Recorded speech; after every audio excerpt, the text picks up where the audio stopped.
Shadow Legend VR at first looked like just another average low-key virtual reality game, but it was able to surprise me twice.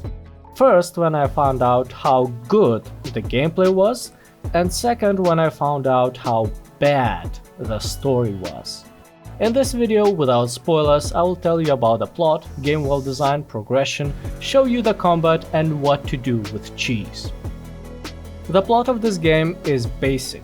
Throughout the game you will get the chance to learn a little bit of its lore, but it wasn't very interesting or meaningful. It's just another generic story about an evil undead from the Shadow Realm attacking the world of the living. There were some NPCs that would go into detail and, if asked, could tell even more lore, and I spoke with them, but only because of my habit to exhaust all dialogue options and not because I care about games' gods, their names and relationships. Well, at the beginning of time, Adaroth and Evelyn were once close allies. It felt like the game developers were mostly focusing on gameplay and just needed some ordinary story about saving the world so that players wouldn't spam their emails with questions asking why they have to walk in dirty dungeons and be so hostile towards poor skeletons. From the very beginning, the game makes it clear that the player is some special dude and it's only him who can save the day, so there is no character development either. Don't get me wrong, I'm happy that there was at least some basic storyline. It gives the purpose for all the actions the player does, but it's not something that would stick with me after finishing the game. The gameplay was a complete opposite. It exceeded my expectations. Despite Shadow Legends VR was released in 2019, it still has better gameplay than some of the more recent games. I was able to create my own health potions, cook food, and fill bottles with very suspicious beverages that allow you to hear voices. Grandmaster, the toll of the cathedral bell will show you the way. Furthermore, the trading system is how all immersive VR games should be.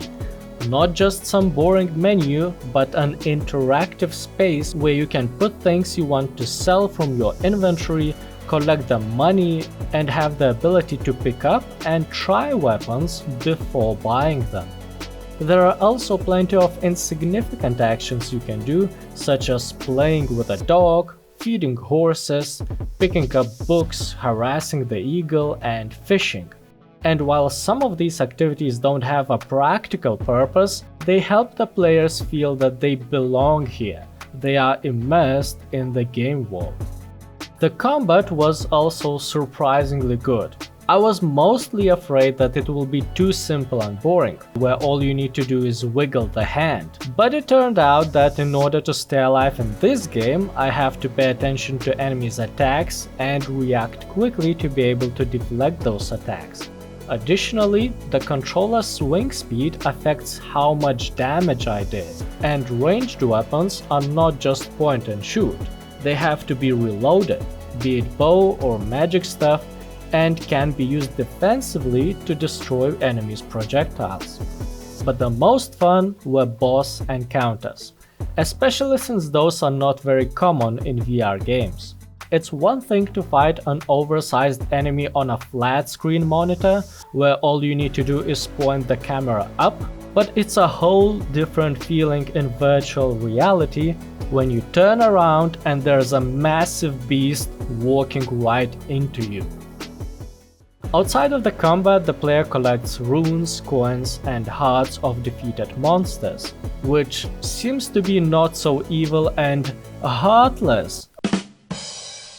All of these things are part of the progression system. Coins are used for, you would never have guessed it, for buying things from merchants. And the coins are like litter in this game because they are literally everywhere. Runes determine how powerful weapons you can use. Each weapon has their own requirement, and hearts are used to increase players' melee damage, maximum health, or range damage. Quite basic progression system, but it motivates to explore every corner of a map to find hidden treasures. And there are a lot of treasures that can be acquired by solving various riddles and puzzles. The game world is separated into small zones that you will visit one after another. Each zone is not only visually different but also introduces new mechanics and possibilities. In the first zone, I have learned the basics, such as talking with NPCs, fighting basic enemies, and drinking potions, while by the end game I had access to multiple weapons with special effects and knew how to fight all types of monsters. The plot was the most disappointing thing in this game. It is so basic that if you ignore it, you will not miss anything important. Storyline, 2 out of 10. The gameplay offers a good balance between exploration, solving puzzles, and combat. There is always something interesting and new to do, so it doesn't become repetitive. Gameplay, 8 out of 10. After the game is finished, you can replay already completed levels to collect the remaining runes and buy weapons that you wasn't buy during the first playthrough because there wasn't enough money.